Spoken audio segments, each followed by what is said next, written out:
What is up, everybody? Welcome to another edition of the Weekend Roundup here on Touchline Talk. Thank you so much for tuning in. As always, be sure to hit that subscribe button so you don't miss any of the content going up on the channel. Three things I want to touch on today. Obviously, very busy weekend. Had a Champions League final, had an FA Cup final, and we learned the final team heading into the Premier League next season. Starting with Barcelona's triumph over Lyon in the Champions League final on the women's side. I want to really stay focused with both this and the FA Cup on specific takeaways here. So I'm not going to break down the game too much. Barcelona certainly put in a good performance, got the goal through none other than Tanya Bomati. Then Alexia Putellas comes off the bench, finishes it. There were a chance here or there for Lyon, but ultimately this was pretty comfortable. You can't question Barcelona's credentials in terms of being deserving winners in this game. And that's really the theme here. I've talked about this before, and it has finally gone away with this win. At every point along this journey for this group of Barcelona, Spain national team players, there has been an asterisk is too strong of a word, but this caveat, because they play in a league that is not Ligue 1, that is not the WSL. The competition just simply is not good enough. They are so much better than every other team they play domestically. So then you go to the Champions League. And then eventually, at first it was, okay, can they compete with these teams? Can they actually win this competition? And then they started winning the competition. But they were doing so against teams that were not the toughest opposition, the team that they really had to take the mantle from. That team is Lyon. And so they started having this success, quote unquote, best team in Europe because you win the Champions League. I don't subscribe to that, but European champions nonetheless. It doesn't mean they didn't deserve those Champions Leagues. They didn't earn them. But when you then go play Lyon in a final and you give up 3 goals in 33 minutes and just look out of place the entire game, a game that, by the way, most people expected you to win, there are some questions that need to be answered, and those questions cannot be answered until you face Lyon again. So beating Wolfsburg last season didn't do anything to change this conversation. Because they should have beat Wolfsburg, because they're better than Wolfsburg. As good as that Wolfsburg team was. And, from an international standpoint, things had not been going well either. And so now they're World Cup champions. They beat England in the final. Toughest opposition you could have signed up to get. Reigning European champions. Then they went out and they handled Lyon in the Champions League final. The standard bearers of European soccer on the women's side. Over half of the starting lineup in this weekend's final now has a major international trophy and at least one Champions League title, most of them multiple. Those have all occurred, or at least the international trophies and then being able to combine that with the Champions League has all occurred since the summer of 2022. At this point, there is no questioning this team. There's no doubting this team. They were probably the best team in the world before this. Obviously, they've had all the success in the Champions League. They destroy their domestic opponents. But they had one more hurdle to get over, one more task to accomplish before you end the discussion. And you just say, Spanish women's national team, Barcelona, standard bearers for this sport, they are who everybody is chasing. Doesn't mean they're going to win every single year from Barcelona. Doesn't mean they're going to win, the Olympic. They're going to go continue to win competition after competition. They're going to win the Olympics and the next World Cup and etc. But that is who everybody is chasing right now. And you could not definitively say that until they beat Lyon in this game, and that is exactly what they did. So congratulations, Barcelona. That is the big takeaway and thing to me that we should be focusing on in terms of what this means, because they finally did it against Lyon. That was the one thing missing from their resume, and that box is now checked. Surprising result at Wembley as Manchester United get 2 goals, hold on for a 2-1 win against Manchester City. Second trophy of the Erik ten Hag era. I am not going to go break this game down either, partially because I've talked about the way I feel about this before, and partially because that's going to be part of the conversation I do want to have, which is more about Ten Hag. I don't care that City lost. It happens. It's one game. This is why knockout tournaments are so difficult to have success in and so unpredictable. Doesn't take anything away from them. They're going to be just fine. All of a sudden, we've now started to have this conversation as Ineos is going to make these decisions about whether Ten Hag continues. Now there's kind of this reflection of, well, maybe this guy isn't so bad. He does, after all, have 2 trophies in 2 seasons. And he just beat Manchester City in the final to win a trophy. Did that save his job?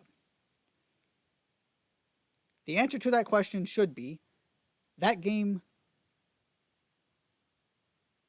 could not, should not, would not save or alter in any way, shape, or form his job security moving forward.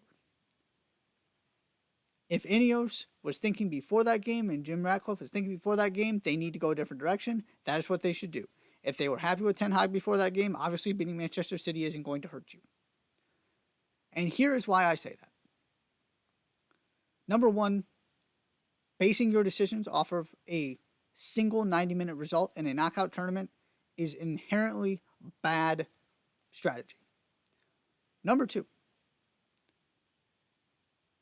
these games against high-level opposition, specifically the other big 6, and you can throw Aston Villa in there now too, and knockout tournaments in general, are conducive to what this Manchester United team is. This Manchester United team plays in transition. They are counter-attacking based. They do not know how to break teams down with the ball. This has been the theme going back to Jose Mourinho to Ole Gunnar Solskjaer, right? Every once in a while they went and they beat Manchester City or somebody else. Why? Because they play at their best in these games where the other team wants to have the ball. They get to do what they want. They don't beat them every time, but relative to the rest of the Premier League, they've had an awful lot of success against the best teams in this league. That is not an Erik ten Hag thing. That is a counter-attacking, since they've been playing this way thing. It's not stunning that they won this game. Surprising, but it's always a possibility because of the way they play. You get one mistake with a backup goalkeeper who hasn't played with those center backs very often, miscommunication, all of a sudden Garnacho's got a goal. You get a really good moment from Bruno Fernandes, really good moment from Kobe Mainoo, and you got 2 goals and you find a way to hold on. That has nothing to do with progress under Erik ten Hag. And this goes back to the big question that I've talked about this before, that Ineos has to answer, is who do you want to be? What is acceptable to you? Because if you want to be a transition-based, counter-attacking team that can make cup runs, that will give the best teams in this league trouble from time to time, and is absolutely susceptible to having your worst finish in the Premier League era, which is what happened this season, don't forget that, then Erik ten Hag should stay on. Because he's proven that's exactly what he can get you. He can win trophies. He has the style of play that is, whether because he can't get them to do something different or he refuses to do something different, this is who they are. If you are okay with this season collectively, then keep them. If you intend to be challenging for Premier League titles and acting like Manchester United, this isn't good enough. It doesn't matter that they won the FA Cup. It's nice.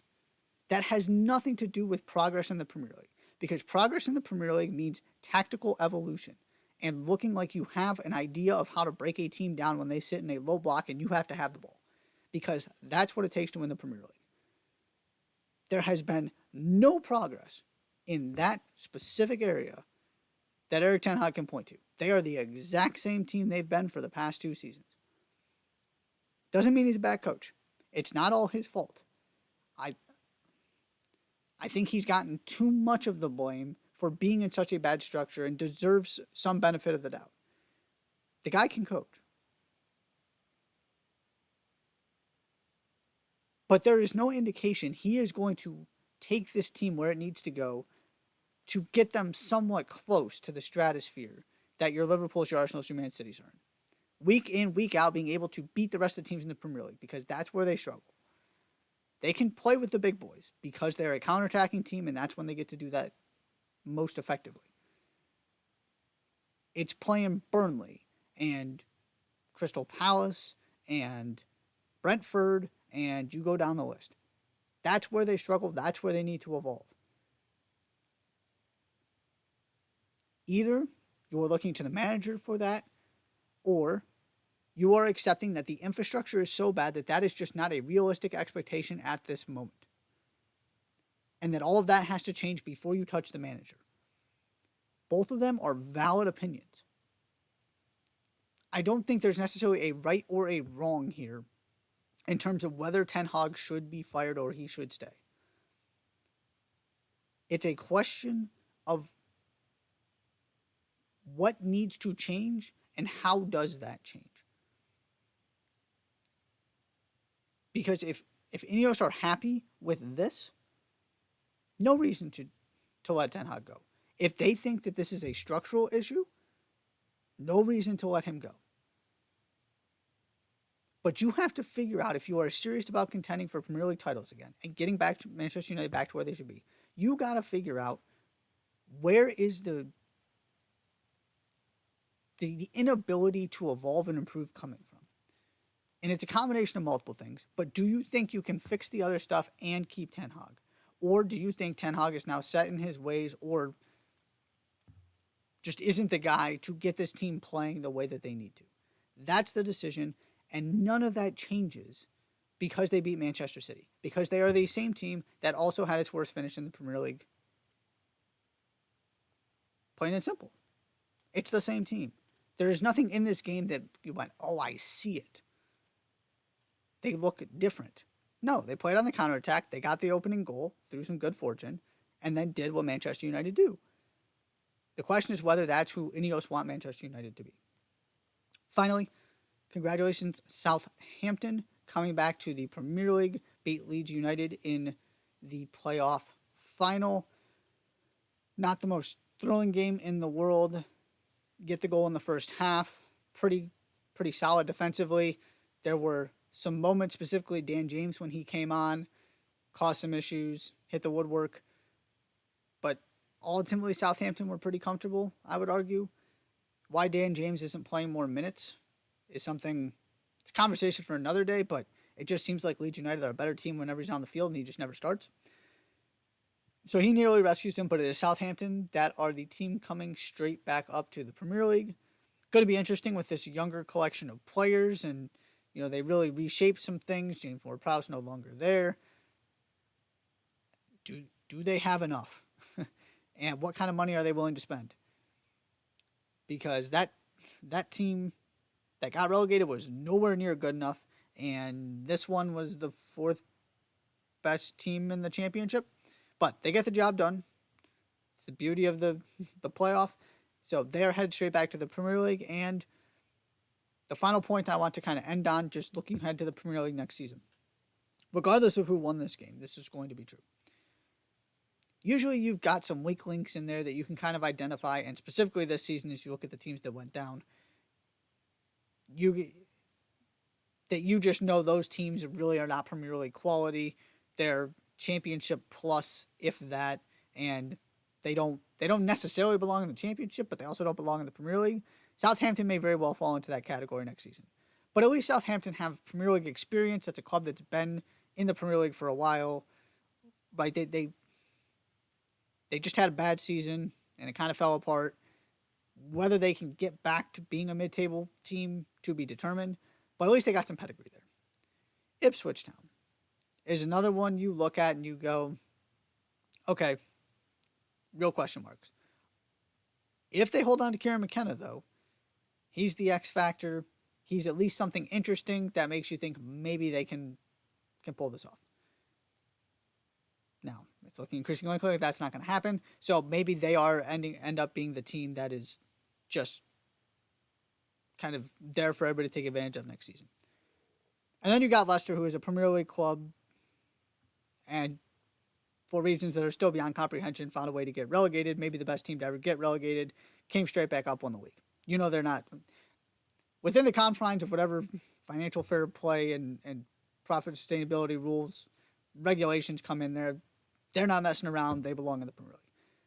So you could really argue you have two teams that, from a pedigree standpoint, belong in the Premier League, in Southampton and Leicester. And then you've got a very interesting team with some potential in Ipswich Town that just keep getting better and better.